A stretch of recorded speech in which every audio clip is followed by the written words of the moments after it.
ఆచి చికెన్ మసాలా. అందరికీ నమస్కారం.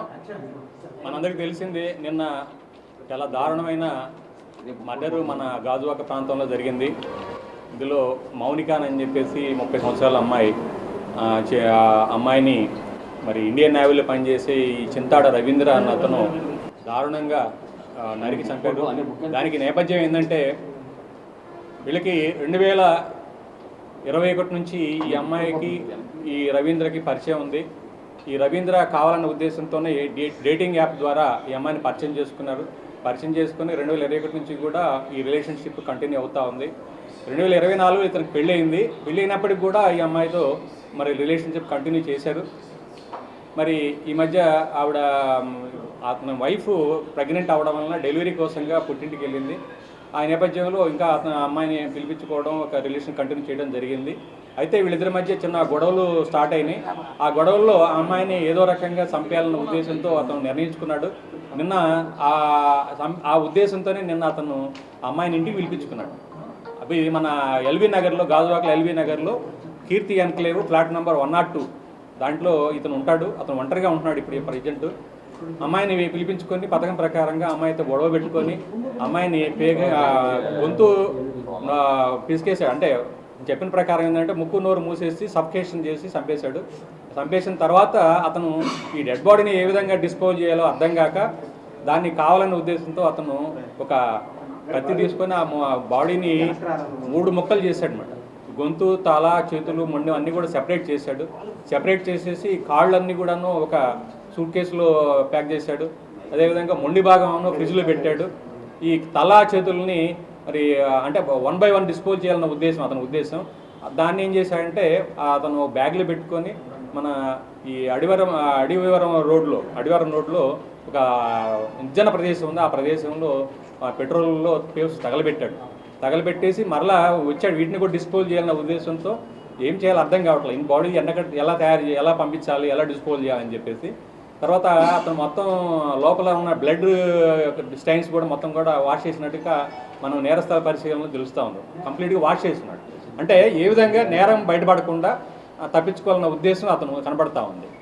తర్వాత ఇప్పుడు ఈ డెడ్ బాడీస్లో ఉన్న ఈ భాగాలు ఎలా డిస్పోజ్ చేయలేక అతనికి ఏం దిక్కు తెలియలేదు. ఈయన ఏం చేయాలో అర్థం కాక అతను పోలీస్ స్టేషన్కి వచ్చి సరెండర్ అవ్వడంగా తెలుస్తూ ఉంది. అయితే ఈ విషయం తెలుసుకున్నది తల్లిదండ్రులు ఈరోజు పోలీస్ స్టేషన్కి వచ్చి వాళ్ళ మౌనిక తల్లిదండ్రులు వేణుగోపాల్, వాళ్ళ ఫాదర్ పేరు, ఆయన వచ్చి కంప్లైంట్ ఇవ్వడం జరిగింది. ఈ ఫాదర్ వచ్చేసి ఈ మన చిన్న కాంట్రాక్ట్ టీచర్గా పనిచేస్తారండి పెందుర్తిలో. అందరూ కూడా టీచర్ ఫ్యామిలీ అనమాట. మదరు ఫ్యామిలీ కూడా టీచర్ పనిచేస్తాడు. అయితే ఈ అమ్మాయి డిసీజ్డ్ ఈ మౌనిక ఈ ఇంటర్ వరకు చదువుకుంది. పంజాబ్ నేషనల్ బ్యాంక్లో ఏదో ఆఫీస్ సబార్డినేట్గా పనిచేస్తుంది. అంటే కాంట్రాక్ట్ బేసిస్ టెంపరీగా పనిచేస్తూ తర్వాత అప్పుడప్పుడు ఖాళీ సమయంలో ఈవిడ ఈ మ్యారేజ్ ఈవెంట్ కూడా అటెండ్ అవుతూ ఉంటుంది అనమాట. అయితే ఈ కేసు నమోదు చేస్తున్నారు. కేసు మన మర్డర్ కేసు కింద. అదేవిధంగా ఈ ఎవిడెన్స్ని తారుమారు చేయడం కోసం, అంటే కనపడకుండా మాయం చేయడం కోసంగా అతను ప్రయత్నించినట్టుగా మర్డర్ కేసుతో పాటుగా 201 IPC అంటారండి. ఆ కేసు కింద కూడా కేసు నమోదు చేయడం అయింది. దర్యాప్తు స్టార్ట్ చేయడం అయింది. సిఐ గాజువాక దీని కేసు దర్యాప్తు చేస్తూ ఉన్నారు. అయితే ఈ కేసులో ఈ ముద్దాయికి కఠిన శిక్ష పడే విధంగా అన్ని రకాలుగా సైంటిఫిక్ ఇన్వెస్టిగేషన్ చేయడం జరిగింది. టెక్నికల్ ఎవిడెన్స్ కూడా దీంట్లో మేము అన్ని రకాలుగా వాడుతూ ఉన్నాం. ఇతనికి ఎట్టి పరిస్థితుల్లో మంచి గట్టిగా శిక్ష పడాలన్న ఉద్దేశంతో దానిలో భాగంగానే ఈరోజు RFSL టీమ్స్, క్లూస్ టీమ్స్ కూడా ఈరోజు పోలీస్ స్టేషన్ నుంచి రావడం జరిగింది. సీన్ ఆఫ్ అఫెన్స్, అదేవిధంగా ఎక్కడైతే ఈ బాడీని డిస్పోజ్ చేయడానికి ప్రయత్నం చేశాడో, ఎక్కడైతే ఈ తల మొండాన్ని కూడా అక్కడ ఆ చేతులను తగలబెట్టారు ఆ ప్రదేశం కూడా విజిట్ చేయడం జరిగింది. ఇవన్నీ కూడా సీజ్ చేసి మరి పోస్ట్ మార్టం నిమిత్తం KGHకి పంపించడం జరిగింది. అది ఈ మధ్యనే అన్నట్టు తెలుస్తూ ఉంది. అతను వచ్చిన ప్రకారం ఏంటంటే ఈ గత కొద్ది రోజులుగా వీళ్ళిద్దరి మధ్య అభిప్రాయ భేదాలు వచ్చినాయి.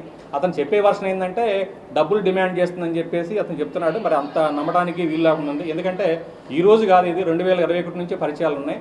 అతను చెప్పే వర్షన్ ఏంటంటే నా డబ్బు ఇప్పటికే నేను చాలా ఇచ్చాను, కానీ ఇంకా ఎక్కువ అమౌంట్కి డిమాండ్ చేస్తుంది. అది ఆ హెరాస్మెంట్ భరించలేక నేను ఈ విధంగా చంపానని చెప్తున్నాడు. కానీ ఏంటంటే అతను అమ్మాయిని ఏదో రకంగా పరిచయాన్ని తొలగించుకోవాలి, ఈ పరిచయాన్ని అమ్మాయి నుంచి మరి అతని జీవితంలో తొలగించుకున్న ఉద్దేశంతో ఈ మర్డర్ చేసినట్టుగా మన ఇన్వెస్టిగేషన్ తెలుసు.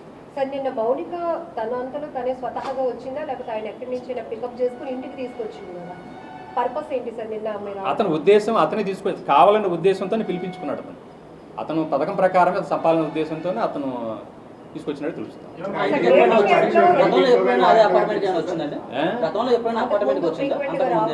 అవన్నీ ఇన్వెస్టిగేషన్ తేలాలండి. అవన్నీ ఇప్పుడు మనం ఒకసారి సీన్ ఆఫ్ అఫెన్స్ లో మన సీసీ ఫుటేజ్ కూడా చూస్తాము గతంలో ఏమైనా వచ్చినాయని చెప్పేసి.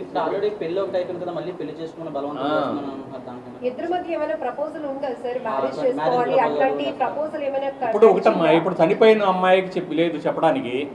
ఇప్పుడు ఇతను చెప్పే వర్షనే మనం ఇప్పటి వరకు మనకు ఉంది, మిగతా ఏందని మనకు తెలియదు కాబట్టి మనం అవి కూడా విచారణ చేస్తాం. అతని ఆరోపణలు అవి కూడా వెరిఫై చేస్తాం. అతని ఆరోపణలు ఏంటంటే మీరు చాలా డబ్బులు ఇచ్చారని చెప్తున్నాడు, అతను ఎంతవరకు కరెక్ట్ అతను చెప్పే వర్షన్ కూడా వెరిఫై చేస్తాం.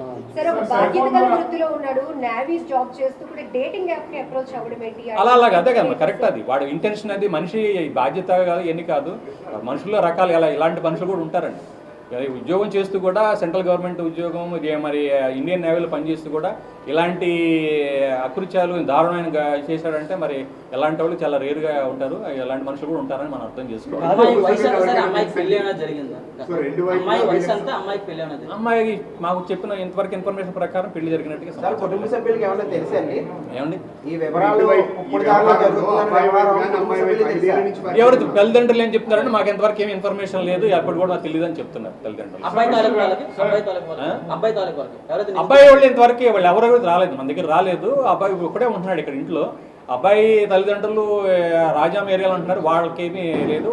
వాళ్ళని కూడా విచారించాలి. వాళ్ళకైతే ఈ వెపన్స్ అదే చెప్తాను. ఇప్పుడు మనకి చెప్పిన ప్రకారం ఏంటంటే అతను ఈ చనిపోయిన తర్వాత బాడీని డిస్పోజ్ చేయని ఉద్దేశంతో ఈ ఒక యాప్ ద్వారా ఇతను బుక్ చేసినట్టుగా చెప్తా ఉన్నాడు. ఆ యాప్ ద్వారానే దాన్ని వితిన్ మినిట్స్లోనే సెక్యూర్ చేసుకొని దాన్ని చనిపోయిన తర్వాత దాన్ని ఆ కత్తి వాడి ఆ కత్తి ద్వారానే దీన్ని మొక్కలు చేసినట్టుగా తెలుస్తాం.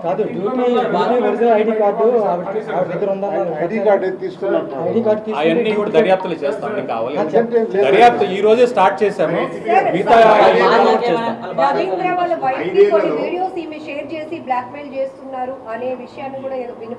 ఎవరమ్మా రవీంద్ర ఈ మౌనిక కలిసినటువంటి వీడియోస్, కొన్ని ప్రైవసీ వీడియోస్ కూడా వాళ్ళ వైఫ్ కి షేర్ చేసి బ్లాక్మెయిల్ చేసింది అనేటటువంటి అవి మా దృష్టికి రాలేదు, అవి కూడా చూస్తాం, వెరిఫై చేస్తాం. లేదండి సో మ్యారేజ్ బిఫోర్ ఇప్పుడు వీళ్ళు 5 ఏళ్ళు ప్రయాణం కొనసాగుతుందని చెప్పారు. సో అబ్బాయి మ్యారేజ్ చేసుకున్నప్పుడు కానీ గతంలో కానీ వివాదాలు ఉన్నాయి, రీసెంట్ గా వచ్చాయి. అసలు దీనికి ఇప్పుడు అబ్బాయి చెప్తున్న కాన్ఫ్లిక్ట్ అంతే. ఇప్పుడు చెప్పిన ప్రకారం ఇప్పటి వరకు ఏం లేదు. ఈ మధ్య కాలంలో డబ్బులు ఎక్కువ డిమాండ్ చేస్తుంది, అందువలన ఉద్దేశంతో ఈ విధంగా అమ్మాయిని ఉద్దేశంతో హెరాస్ చేస్తున్న ఉద్దేశంతో నేను చంపానని చెప్తున్నాడు. అంతకుముందు ఏం జరిగింది అనేది అతను చెప్పలేదు, మనకి అంతకుముందు జరిగింది చెప్పలేదు. ఎందుకంటే మనకి ఇంక వేరే ఎవిడెన్స్ ఏమంటే చూస్తాము.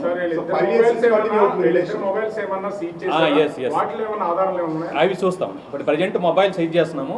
అతను సీజ్ చేసి అతను అమ్మాయి ఇద్దరు మొబైల్స్ కూడా మనం వెరిఫై చేస్తాం.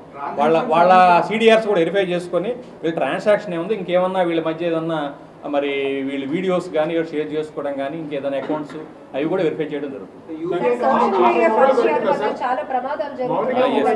అదేనమ్మా ఇప్పుడు జరిగింది ఏంటంటే మనందరూ తెలుసుకోవాల్సింది, ముఖ్యంగా యూత్, ఈ డేటింగ్ అనేది మన కల్చర్ కాదు. ఇది బయట నుంచి వచ్చిన ఇంపోర్ట్ అయిన కల్చర్. ఈ డేటింగ్ కల్చర్ వల్లనే ఈ ప్రాబ్లం వచ్చింది.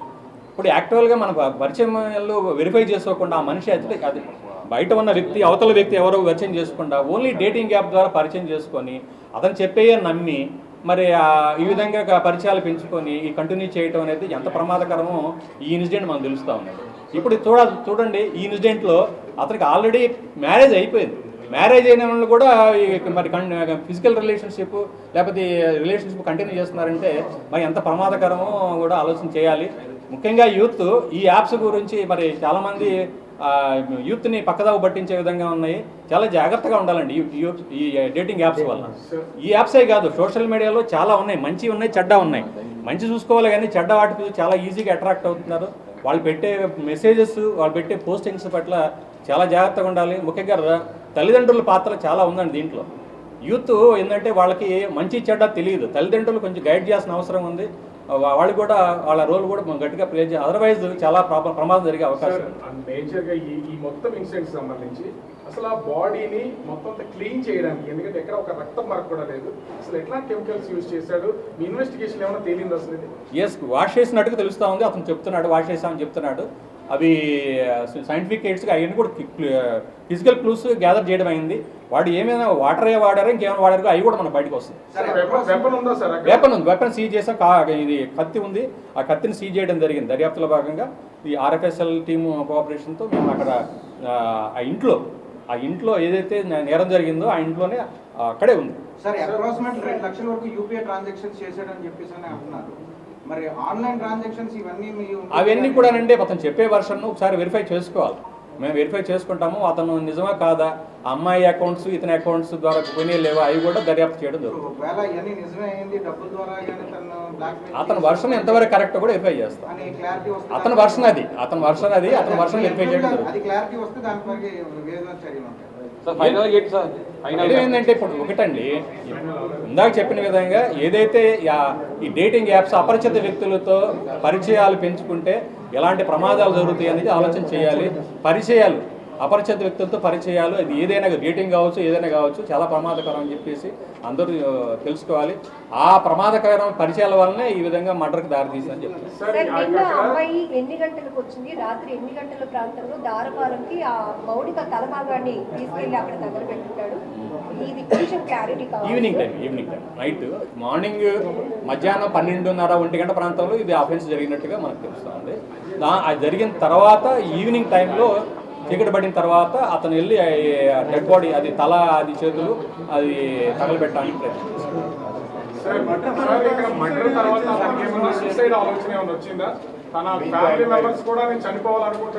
అయ్యి మాకేం చెప్పలేదు. మీ వరకు ఇన్వెస్టిగేషన్లో ఏం లేదు సార్? ముఖ్యంగా ఇంటికి వెళ్ళిన తర్వాత మాట్లాడుకోవడం, వాళ్ళ మధ్యన ఘర్షణ పెనుగులాట ఏమైనా జరిగిందా? అసలు ఇన్వెస్టిగేషన్ ఏమైనా తేలిందా? అక్కడ ఆ వాతావరణం ఏమన్నా? అతను ఏంటంటే నోరు మూసాడు, ఆమె పెద్దగా మాట్లాడుతూ ఉంటే నోరు ముక్కు మూసేసిన తర్వాత ఆ అమ్మాయి చనిపోయింది. చుట్టుపక్కల ఉన్న వాళ్ళు ఎవరో తెలియదండి, మనం విచారించామో వాళ్ళు ఎవరో తెలియదు అని చెప్తున్నారు. సీసీ కెమెరా ఫుటేజ్ అది కలెక్ట్ చేస్తాం, అది అందువే ప్రోగ్రెస్ అవన్నీ చూస్తాం. సీసీ ఫుటేజెస్, సిడిఆర్స్, అమ్మాయి సిడిఆర్స్, ముద్దాయి సిడిఆర్స్, ఎన్ని రకాలుగా సైంటిఫిక్ ఎయిడ్స్ కూడా అది సైంటిఫిక్గా టెక్నికల్గా ఎవిడెన్స్ అన్ని కూడా అది చెప్పే వర్షన్ ప్రకారం.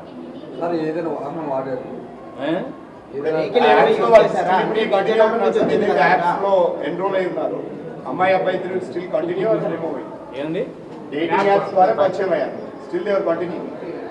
ఇది యాక్చువల్ ఇన్వెస్టిగేషన్ మార్నింగ్ స్టార్ట్ చేసామండి, ఇవన్నీ కూడా ఎఫ్ఐ చేయడం జరుగుతుంది. సార్ ఇప్పుడు భాగాన్ని తీసుకెళ్ళి అక్కడ దారపాల్లో తగలబెట్టినారు, అది ఏ వెహికల్ మీద తీసుకెళ్ళారా? అతను బైక్ మీద. Okay sir, thank you.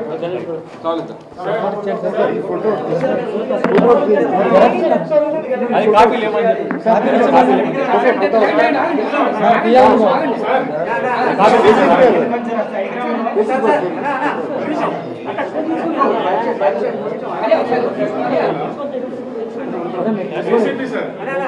Last one question, చంపాలనే ఆలోచన వచ్చింది కదా, ఎలా చంపాడు సార్? అసలు ఇదే అసలు విషయం, అసలు ఎలా చంపాడు? ముక్కు నోరు మూసాడండి, ముక్కు నోరు మూసేసాడు అంతే. Suffocation through suffocation. ముక్కు నోరు మూస్తే ఏముంది, ఊపిరాడ చచ్చిపోతుంది. చనిపోయిన తర్వాతే ఇతను ముక్కలుగా మన అమ్మాయి చనిపోయిన తర్వాత